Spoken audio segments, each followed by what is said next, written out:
Evening, everyone. Welcome to our regular council meeting of February the 18th. I'm going to start off with Lord's Prayer. Please remain seated, and if you wish to join me, you can. Our Father, who art in heaven, hallowed be thy name. Thy kingdom come, thy will be done, on earth as it is in heaven. Give us this day our daily bread, and forgive us our trespasses, as we forgive those who trespass against us. And lead us not into temptation, but deliver us from evil. Thine is the kingdom, the power, and the glory, forever and ever. Amen. Okay, Dean, call to order. Mover and seconder, please. Jennifer and Alan. Moved by Councillor Gauthier, second by Councillor Wren, that the regular council meeting of February 18, 2025 be called to order at 5:30. All in favor? Carried. Roll call, please. Mayor Bennett. Present. Reeve Watt. Present. Councillor Gauthier. Present. Councillor Hewitt. Councillor Hughley. Councillor King. Present. Councillor Wren. Present. All members present except for Councillor Hewitt and Councillor Hughley. Confirmation of the agenda. Keith and Betty. Moved by Reeve Watt, second by Councillor King, that the agenda of the regular council meeting of February 18, 2025 be approved as presented. All in favor? Carried. Declaration of peculiar interest. Jennifer. 15D. 15D. Got that, Dean? Yep. Okay. Minutes and notes, January 21st. Jennifer and Al. Moved by Councillor Gauthier, second by Councillor Wren, that the minutes of the regular council meeting held January 21st, 2025 be approved as presented. All in favor? Carried. February 4th. Keith and Betty. Moved by Reeve Watt, second by Councillor King, that the minutes of the council and committee meeting held February 4th, 2025 be accepted by council and that the resolution from that committee become resolutions of council. All in favor? Carried. Delegations. Mr. Dan. And Maggie. Welcome to the Lawrence Valley Council. Thanks for coming out. Thank you very much. Introduce Margaret Ranch. She's our senior driver. And actually, this is handy bus because she's been there, what, 30-some years now? 33. 33, so, yeah. So Margaret is, have a few notes I've made, and then Margaret's going to talk about how we deliver the service that we deliver. I thought it was nice to come here tonight, give you a little bit of the history, but a little bit about the personalized service that we deliver. I know that you would know about it. You've sat on our board, and so I'll begin, if that's okay with you. The Pembroke and Laurentian Valley Handy Bus is operated by Friends of the Disabled Pembroke. We are a not-for-profit organization, so it means that it's just what it is. It's not for profit. We don't make profits. We keep it, the fares reasonable so that people that are using our service, which are seniors and people with disabilities, and most of them are on a fixed income. So we keep those costs down. We've been providing this doorstep-to-doorstep service for over 35 years now. The organization's service came to light in 1989 when a number of prominent individuals in our community stepped forward. And those people were Jim Sheedy, who sat on this council, James Fraser, Gloria Kavanaugh, Elwood Fraser, Ruth Grant, Dr. Cornelius Martens, Scott Taylor, Martin Van Babel, Eric Work, and Pierre Mosil. Those were the people that started out. These visionaries saw the need to provide affordable, caring, professional transportation for our elderly and those with a physical or intellectual disability. They wanted to ensure that these fine people were provided with the ability to go about their daily lives without the worry of transportation. And we are proud and honored to continue the work that they started so many years ago. Our mission has always been and will continue to always be to provide a caring, affordable, and professional on-time, doorstep-to-doorstep service. At the Handy Bus, we don't see our clients as transportation statistics, but as individuals that we treat as friends and family, and we wouldn't have it any other way. Our current board of directors are comprised of our chairperson, which is City of Pembroke Mayor Ron Gervais. Our secretary of the board is the Laurentian Valley Township Councillor Wendy Hewitt. Our vice chair, Marcel Mantha, maybe, I'm sure some of you know Marcel. Our treasurer is Clayton Lenzer. Director and past vice chair is Christine Reevy, and director Faye Casista. These people all volunteer their time to be on this board. Nobody receives remuneration for anything, and we're grateful for them giving us their time. Over these years, we have traveled hundreds and thousands of kilometers and safely transported tens of thousands of elderly and disabled individuals. We've never had an incident in 36 years of somebody being injured on our vehicle or falling out of our vehicle or anything. Safety is paramount with us. We've provided transportation to medical appointments, dental appointments, physiotherapy, cancer treatments, shopping trips, Remembrance Day services, weddings, anniversaries, baptisms, Sunday church services, memorial and grave site services. That's an important one, and Margaret will touch about that, is that we just don't drop you off in the bus. We will take them, on occasion, we have taken people through the funeral home, through the line. We'll also take them to the grave site. We'll walk them over to the grave site and walk them back.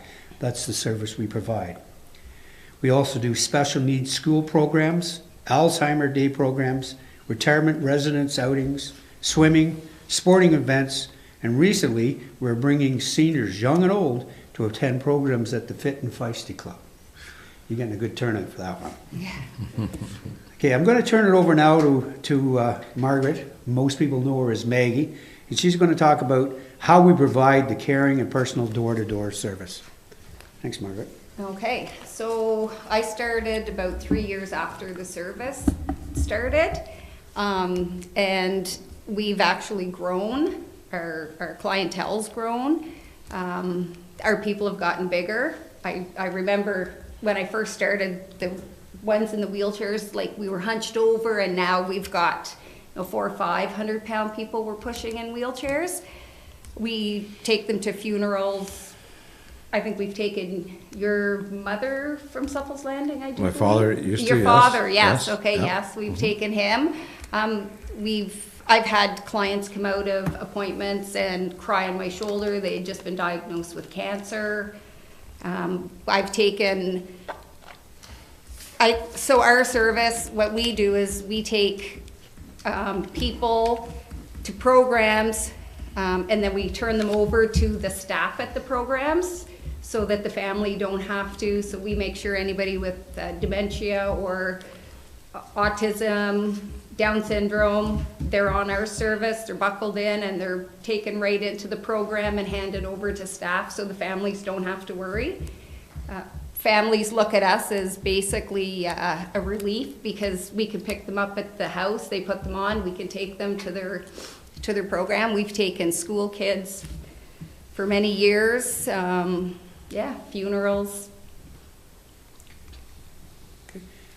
The other thing I want to add on it too is that, again, it's that personal touch. It's door to door. Margaret kind of touched on the person that might be going to an adult program. We won't take them home and leave them there unless somebody else is there. That's paramount to us. Again, we kind of think of them as family. So we're more than just a hop on the bus, Gus, and we'll take you shopping or to whatever it is. It's a very personalized service. A lot of these clients too, they think of us, they tell us things that they wouldn't tell other people. Oh yeah, nothing safe. The other thing Margaret failed to mention is that we get to know the clients, and if there's a problem, we have on occasion called the hospital and asked them to do an in-home visit. So that's the nature of the service. We have one lady with dementia, and she'll call and she's outside, and you're trying to find family because she's outside. I've picked people up wandering the streets that have walked out of Marion Hill and brought them back to Marion Hill because you know who they are and where they're from. Yeah. Wow. So in conclusion, we're very proud of the service, and as you should be, that because you have supported us for 36 years now. And as I say, it was the people that started this was Councillor Jim Sheedy was one of them, and they saw the need for this service. I know there's a lot of discussion about a bus service coming to Pembroke. That's a different type of service altogether. Well, Jim Sheedy went from starting the service to being a client. Yeah. Yeah. Exactly. Picked Jim up in a few different places. Yeah. Well, thank you very much, Dan and Margaret, for coming out and making the trip to see us tonight. The service you provide is second to none, and as Margaret has said, our family has used it, and always very cordial and very friendly, and it's just a great service. And obviously, the need for this in our area is second to none, and you guys just do a great job, and we appreciate what you do, and we appreciate the board as well, because there's no paid services there for them. So, no, it's great. Thank you very much. Thank you. Thank you. Alan? So I echo the mayor's statement, and yes, Laurentian Valley are very proud of this service, and it's something that we definitely need in this area. My mother as well used the service way back when. Can you just touch on what is in-town service and how far out of town you would go? We do Laurentian Valley and the city of Pembroke. That's what we call in town.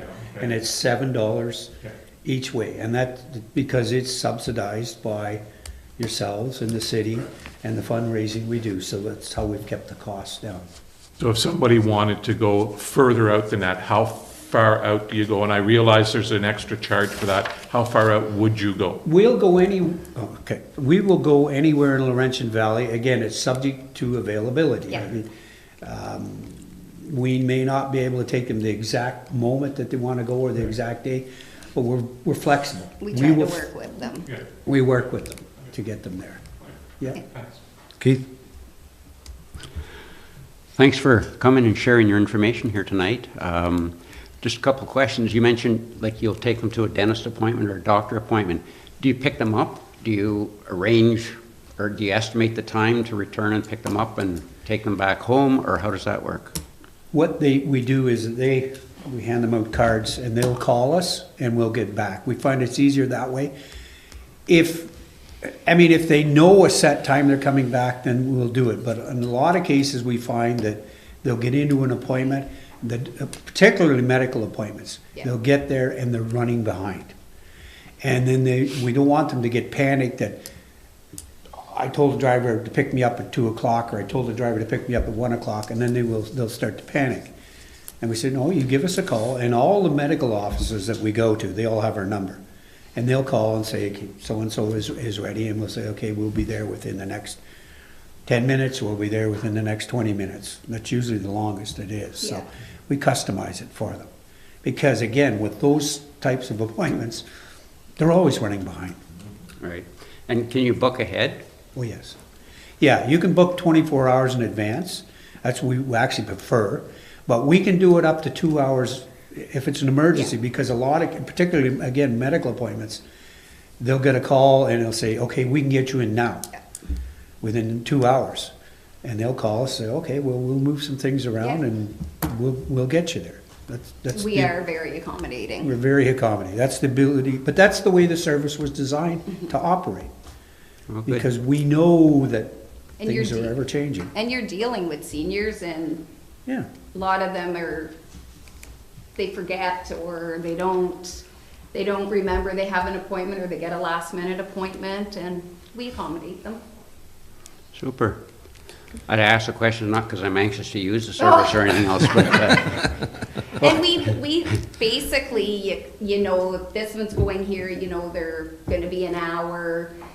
We kind of know how long they're gonna be. Like usually if somebody's going for an x-ray, it's usually 30 minutes. So you kind of gear to be back in that area around that time. The toughest one is the folks that don't have a doctor and they need to renew a prescription, and then they have to go and sit in emergency for ever and a day. And those are the tough ones. And we will get them. But And we don't leave them. We make sure we have them looked after. If they're gonna be late, we make sure we go in, make sure they've got a way home if they're gonna be a few hours, or. that's the personal service. The drivers we will never go, leave they'll walk anybody, into the yeah. emergency room and see if Mr. or Mrs. So-and-so has been seen. And we'll wait around. Super. Thanks again. You're welcome. Betty? I too echo what everybody has said here tonight, but I also want to echo to Margaret. For 33 years, it takes a special type of person to do that type of service, so congratulations to you. Thank you. Dan hasn't quite been around that long, right, Dan? No, 16 years. Right I'm on. getting it ready for me. We got 50 between the two of you anyways. That's great. Thanks again, folks. Thank Thanks for you. coming out. Thanks. Thank you for coming out. Okay, we'll move down to municipal reports.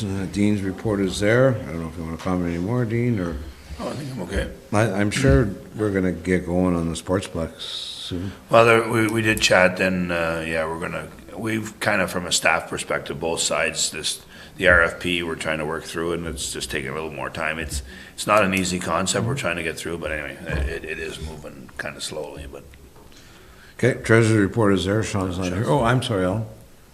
I know you have it in here that the negotiations have stalled. Have they got back on track at all? No, or we haven't heard nothing, no, unfortunately not. I did have a conversation, maybe a month A ago, month ago, yeah. and thought something was coming.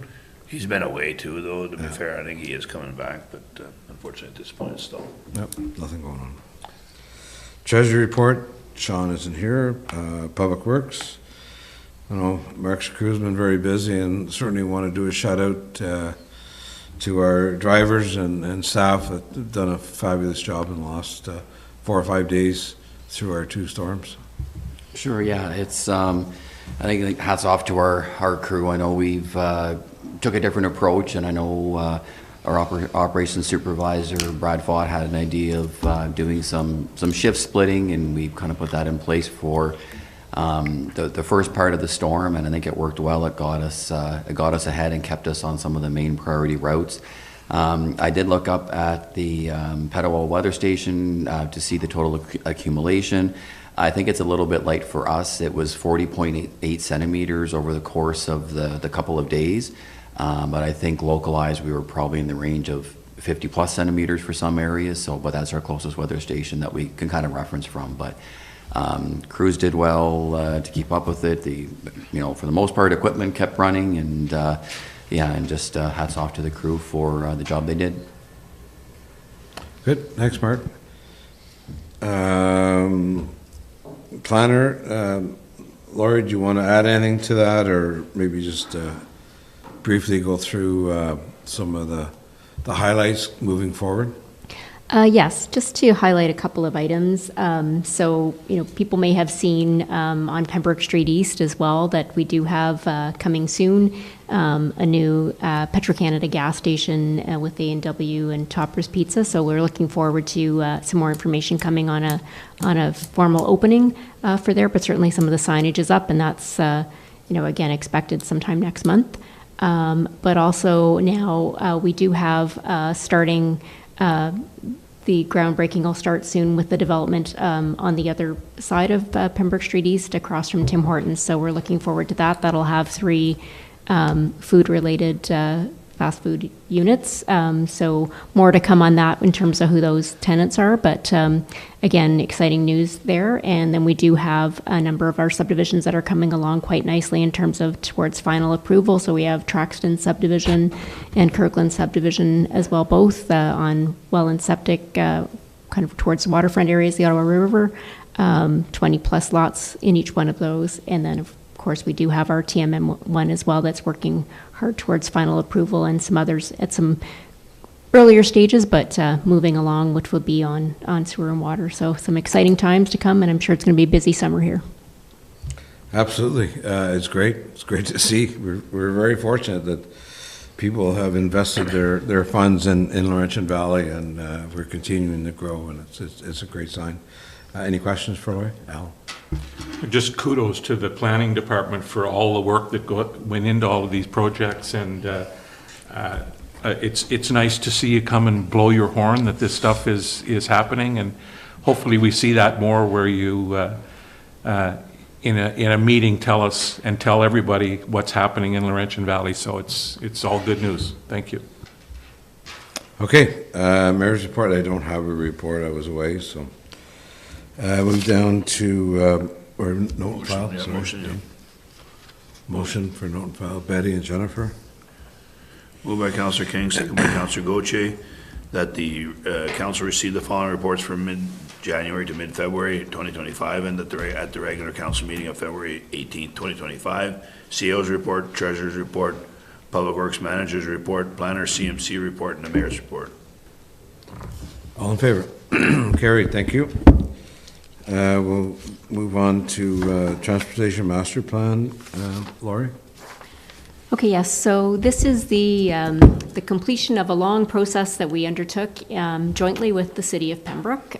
So it was a good collaboration on a transportation master plan for the City of Pembroke, Township of Laurentian Valley, east-west traffic. So it didn't focus on the entire municipality, but, a good chunk of our high-traffic corridors where we were experiencing, starting to experience some issues, but also where we have a lot of growth coming and wanting to be, prepared to address that. And what this document helps, it helps to inform decisions in the future for council related to transportation and traffic. It also helps inform the policies that when we're updating our official plan to develop those, to try to make sure that we protect some of those transportation corridors, that we don't create an issue for the future, that with some forethought, we would be able to enhance our traffic movements by planning for that. So again, there was a lot of public input and stakeholder input into this process. So the draft was provided to council in the fall, and this is the culmination of that, which includes some pretty detailed appendices as well too. This will also help with the appendices, will help inform when we do our development charges update, which will be starting fairly soon this spring as well, because that expires this year. So I think the long and the short with this is that it is a guidance document. Council will still have decision points along the way, but it's just have that background master plan information to help inform those decisions. But again, council does retain that ability at each time to discuss various transportation and traffic related decisions in the future. Laurie, I haven't read it entirely, I've read most of it, but is there any projects that you see or the study moves forward that the traffic is not getting any better, it's getting worse, and they get from the post office to Walmart or the post office to the west end of town on a lot of holidays and Fridays and whatever, it's taking forever. So I'm sure this report is saying, guys, you got to start planning for the future, and now is the time to start planning. Is there any indication from the city or through the report that maybe we will put a committee together sooner than later to start looking at what could happen in the next 5 years or whatever? Well, I think, again, in terms of this process, it did look at, again, holistically how it works between the city and the township, and also look at how traffic coming in from, say, Petawawa direction as well. So, it has provided some guidance for trying to maintain corridors or improve corridors, and there are a number of recommendations. So some of those recommendations are solely things that Laurentian Valley might adopt. Some of them are solely things that the city might adopt, like in terms of some of the more internal street network improvements or traffic lighting improvements. Again, there are some interface situations, and that's where, as we have developments, coming forward, there will be that, shared look and approach. And we have provided, copies along the way of any traffic impact studies that were underway or completed for the bigger developments, and they were, looked at as part of this and jointly, with the city and the township. So, we've tried to incorporate that to make sure that we have some of those primary connections built in. There really, from this, hasn't been a discussion about, a subsequent committee, and I don't know, our CAO may have a thought, about that or not, if that's something that might flow out. No, we haven't really met as a staff at the staff level since the report has been unveiled. It would be something, but I think we have to put processes in place that developments that take place obviously have to start looking at some of these concepts and how we're going to materialize that. But there might be some room for there's enough things going on right now from a city and township perspective that we're considering. We've talked about it, we haven't put them in place, but maybe a monthly meeting from like a staff perspective, just chatting about different things that are going on, because there seems to be a lot of intermingling between us, more so now, so we need to get that in place, there's no doubt. And maybe with that would come reporting back to council like twice yearly, saying here's what's been done, here's the thought process, that kind of stuff. So that's gotta be flushed out at this point, so. It's certainly that maybe down the line, I'm not certainly saying it right now or whatever, but hopefully in the not too distant future, some of the recommendations within our township, that council, that maybe a report comes back to us and say, these are some of the projects that are high end, and council can take a look at it with staff at some point. Sure. Okay, any questions for Laurie? Got a motion? Yes, please. Jennifer, Betty? Moved by Councillor Gauthier, second by Councillor King. That the council adopt the Township, Laurentian Valley, City of Pembroke Transportation Master Plan for the east-west traffic prepared by Paradigm Transportation Solutions Limited, dated January 2025, and pass the corresponding bylaw 2025-02-008 as presented to the bylaw portion of the February 18th, 2025 council meeting. All in favor? Carried.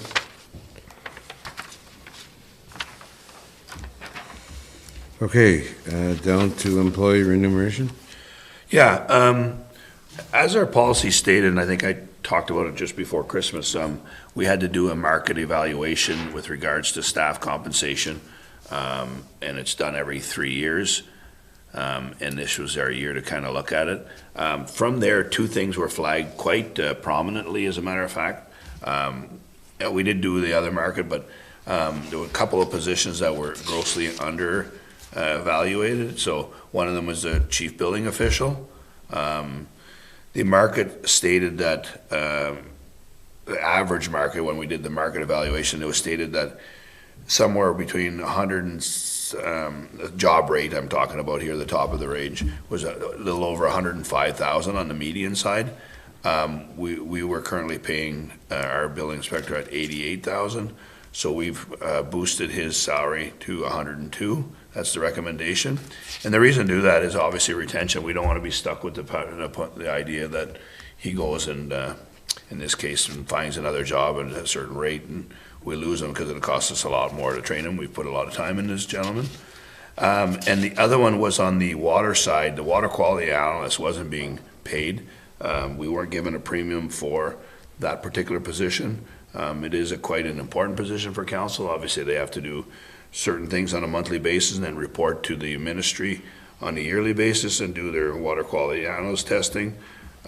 So the person, we put a premium, basically instead of incorporating that in the salary, we put that as a basically a premium, and that would be paid $5,000 per year to the person who's bequested with that actual work.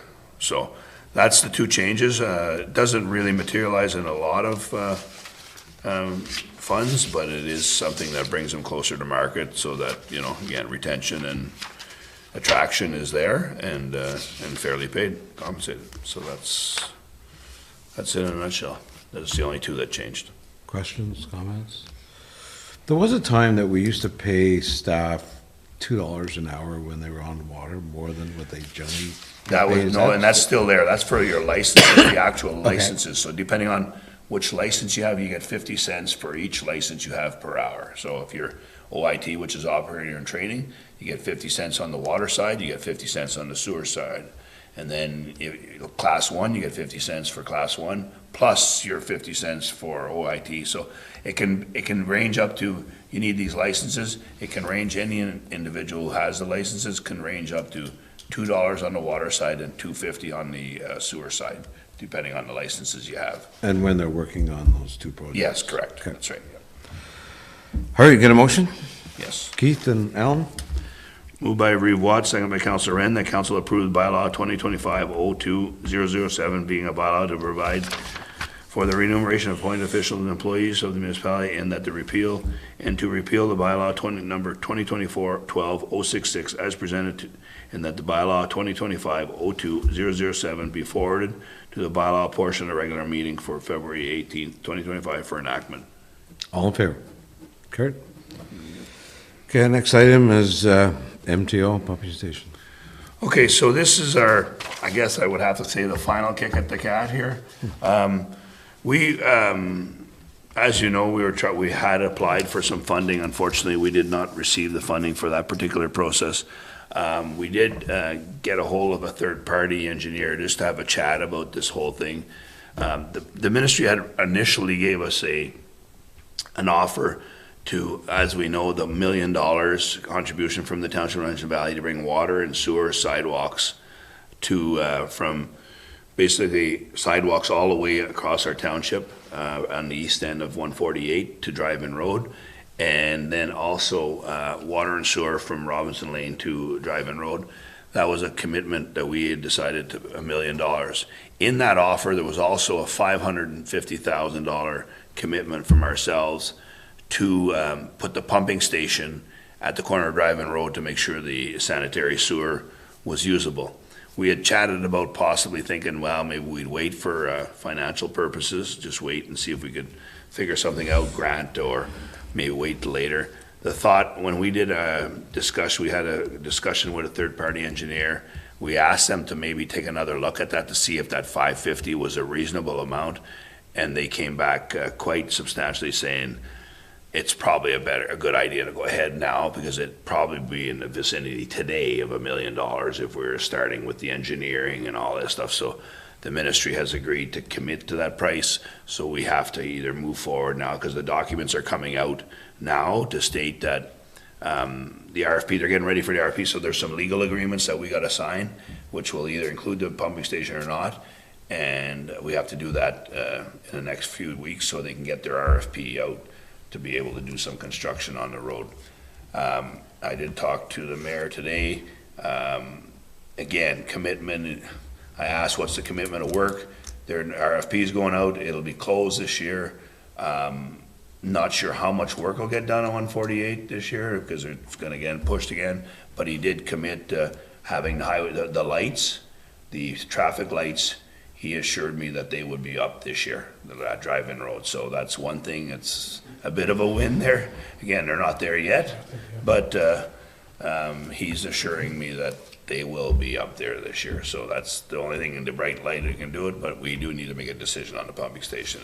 And the recommendation of staff is that we proceed onwards. I know it's not gonna be an easy pill to swallow to do $1.55 million to the ratepayers, the users of the water and sewer system. Some of it will come from the general levy because there's sidewalks and other that kind of stuff, work on the road, but the actual water and sewer and the pumping station will be from the actual ratepayers. Now, we can still, for the time being, apply to some funds, and we will continue to do that. Hopefully, we're lucky enough to receive, but if not, then it would be a debenture on the long term. So that's it. But we can still probably, if they start at Angus Campbell and they start in 2026, we may not see that pumping station until 2027 Yeah. or 2028, which gives us 2 or 3 more years to apply for funding. Correct.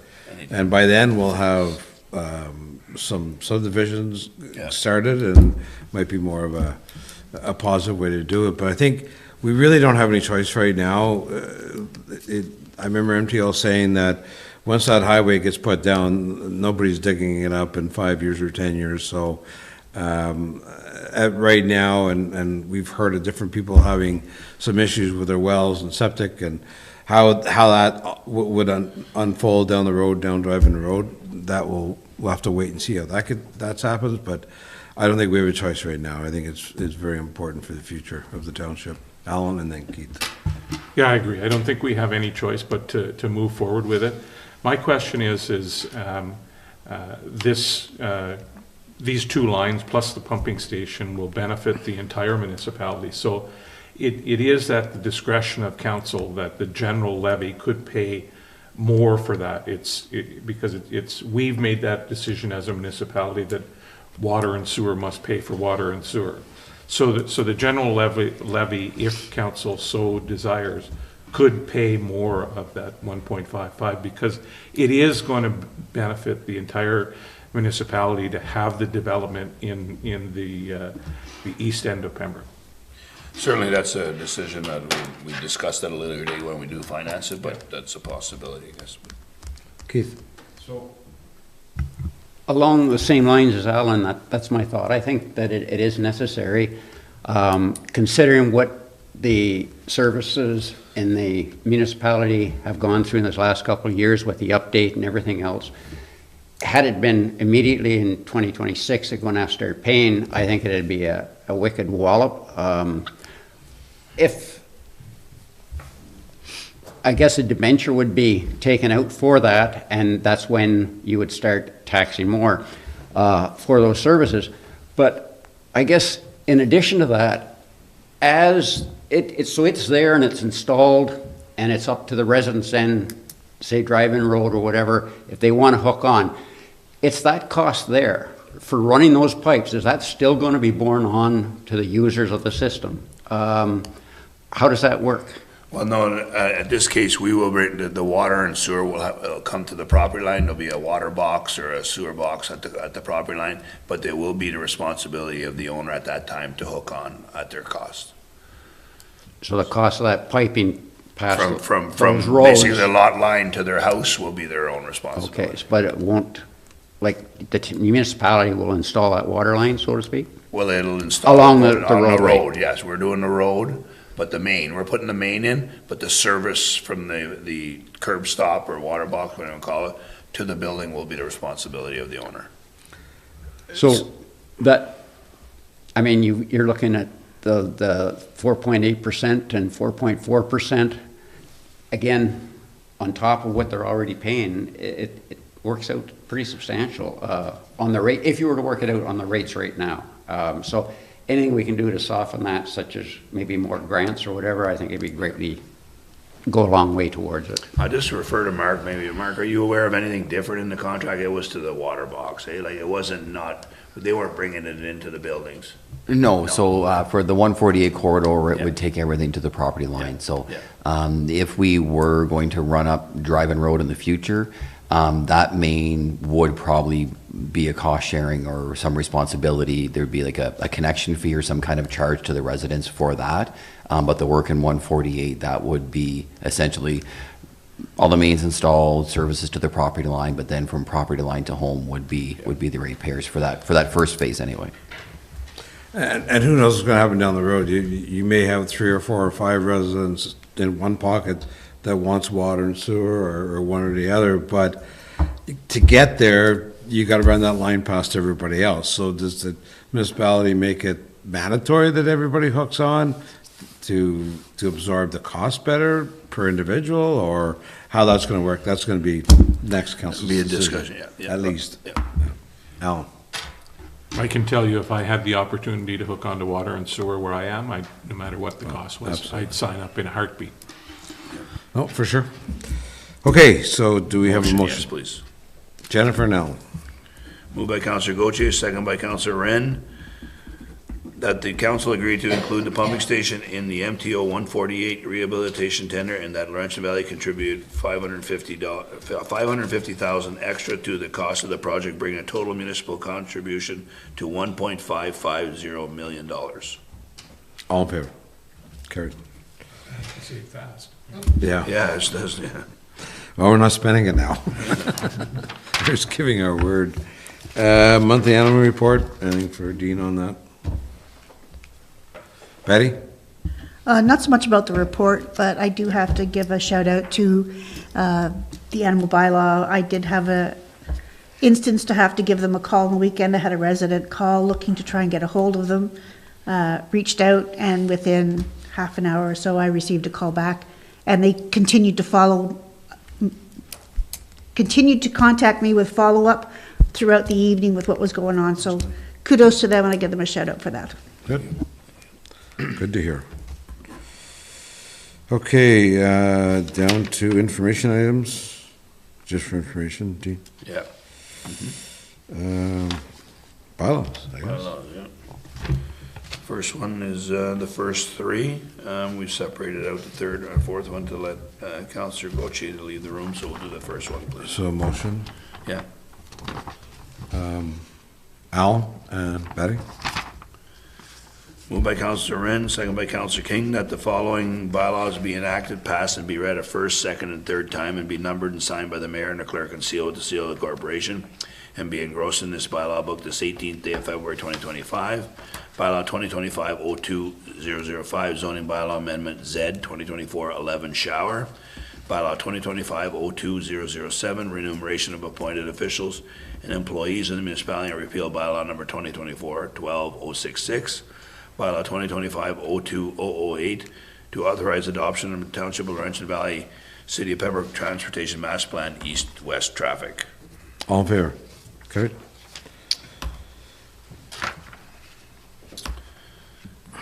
The Councillor Gauthier's left the room. A motion, please. Keith and Betty?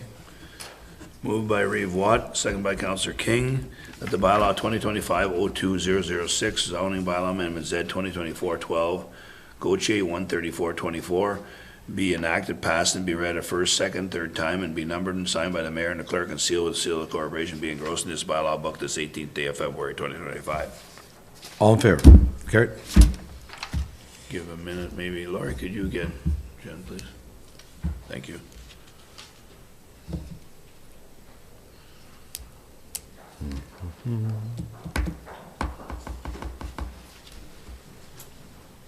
Okay.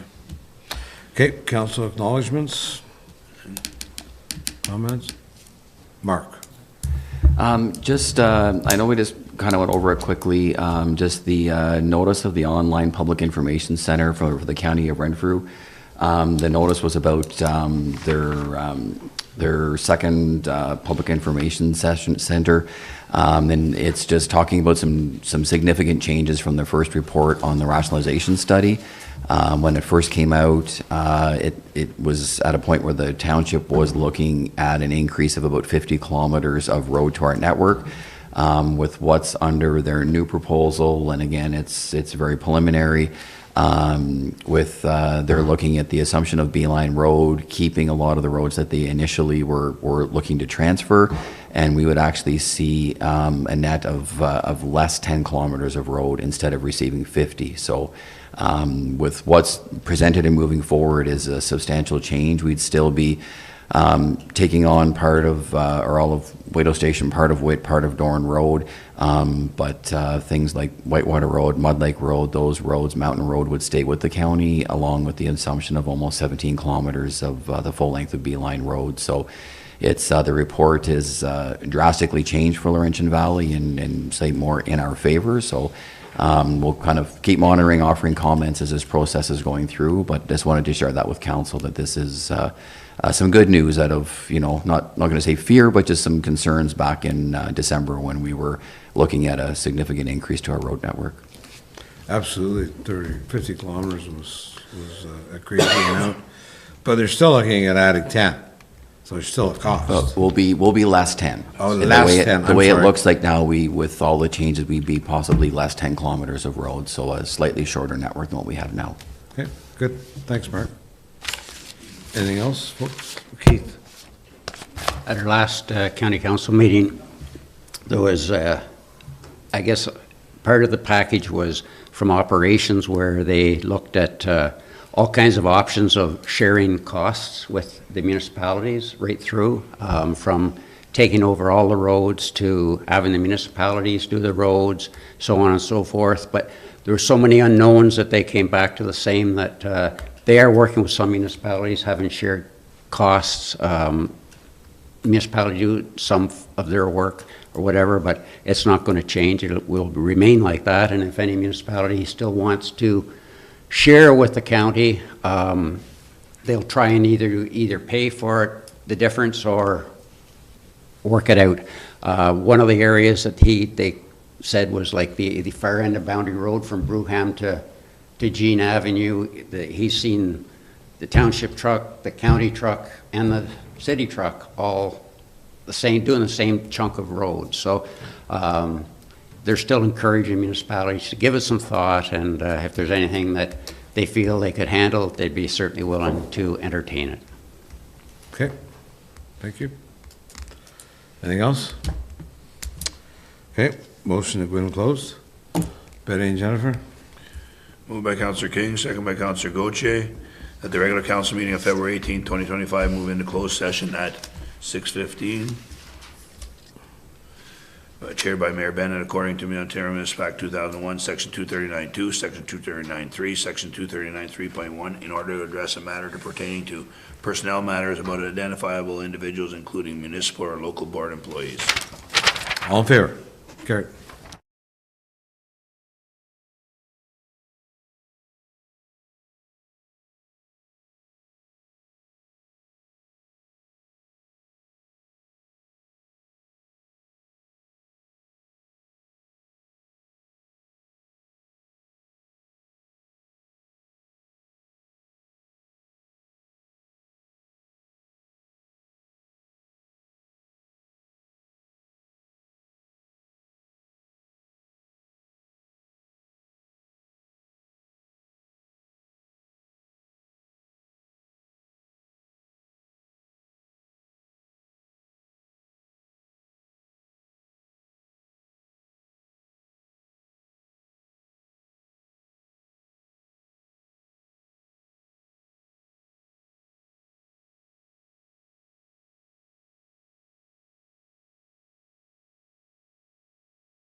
Okay, welcome back to our council meeting.